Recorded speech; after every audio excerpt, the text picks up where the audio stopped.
Hello guys, welcome to Banamma kitchen. ఈరోజు మన recipe వచ్చేసి కోడిగుడ్ల చింతపండు పులుసు. ఇప్పుడు రెసిపీలోకి వచ్చేద్దాం. ఫస్ట్ కడాయి పెట్టుకొని 2 స్పూన్లు ఆయిల్ వేసుకోవాలి. ఆయిల్ హీట్ ఎక్కిన తర్వాత ఒక హాఫ్ స్పూన్ పసుపు వేసుకోవాలి. ఫస్ట్ మనం ఉడకపెట్టిన కోడిగుడ్లని ఇప్పుడు దీంట్లో వేసుకోవాలి. అవి కూడా బాగా కలిసేటట్టు కొంచెం సేపు ఫ్రై చేసుకోవాలి. తర్వాత గుడ్లు తీసుకొని వేరే బౌల్లో వేసుకోవాలి. ఇప్పుడు అదే కడాయిలో కొంచెం పోపు దినుసులు వేసుకోవాలి. ఆ తర్వాత 4 రెబ్బలు కరివేపాకు, 2 ఎండుమిరపకాయలు వేసుకొని ఫ్రై చేసుకోవాలి. అవి కూడా వేగిన తర్వాత ఒక 2 ఉల్లిపాయలని సన్నగా కట్ చేసుకొని వేసుకోవాలి. ఈ ఫ్రై అయ్యేలోపు మనం వేరే బౌల్లో కొంచెం చింతపండు వేసుకొని దాంట్లో వాటర్ పోసుకొని నానబెట్టుకోవాలి. ఇప్పుడు ఇందాక ఫ్రై అయిన ఆనియన్స్లో మనం ఒక హాఫ్ టీ స్పూన్ పసుపు వేసుకొని బాగా కలుపుకోవాలి. వీడియోలో చూపిస్తున్నట్టుగా మనం ఆనియన్స్ లైట్గా ఫ్రై చేసుకుంటే చాలా, ఎక్కువ అవసరంలా.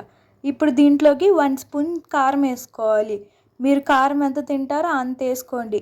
ఇప్పుడు ఆ కారం వేసుకున్న తర్వాత దీన్ని కూడా బాగా ఒకసారి ఫ్రై చేసుకోవాలి. ఈ ఆనియన్స్ ఫ్రై అయిన తర్వాత మనం ఇందాక నానబెట్టుకున్నాం కదా చింతపండు వాటర్, ఇప్పుడు దాన్ని దీంట్లో వేసుకోవాలి. ఆ వాటర్ పోసుకున్న తర్వాత మనం స్టవ్ని సిమ్ ఫ్లేమ్లో పెట్టుకోవాలి. మధ్యలో ఒకసారి కలుపుకుంటూ ఉండాలి. ఆ వాటర్ని మినిట్స్ లో ఫ్లేమ్లో ఉడకనియాలి. ఇప్పుడు వీడియోలో చూపిస్తున్నట్టుగా ఉడకడం స్టార్ట్ అయిందనుకోండి, ఇందాక మనం ఫ్రై చేసుకున్న ఎగ్స్ని దీంట్లో వేసుకోవాలి. ఇప్పుడు అవి కూడా బాగా కలిసేటట్టు ఒకసారి మిక్స్ చేసుకోవాలి. ఇప్పుడు దీన్ని కూడా లో ఫ్లేమ్లో ఒక 5 మినిట్స్ ఉడకనియాలి. మనం దీంట్లోకి కొబ్బరి ధనియాల పౌడర్ అనేది ప్రిపేర్ చేసుకొని వేసుకోవాలి. ఇప్పుడు ఆ పౌడర్ ఎలా చేయాలో నేను చెప్తాను. ఒక స్పూన్ ధనియాలు వేసుకోవాలి. తర్వాత కొంచెం ఎండు కొబ్బరి వేసుకోవాలి. అలాగే ఒక చెక్క కూడా వేసుకొని బాగా గ్రైండ్ చేసుకోవాలి పౌడర్ లాగా. మరి బాగా మెత్తగా ఏం అవసరంలా, కచ్చా పచ్చగా చేసుకుంటే సరిపోద్ది.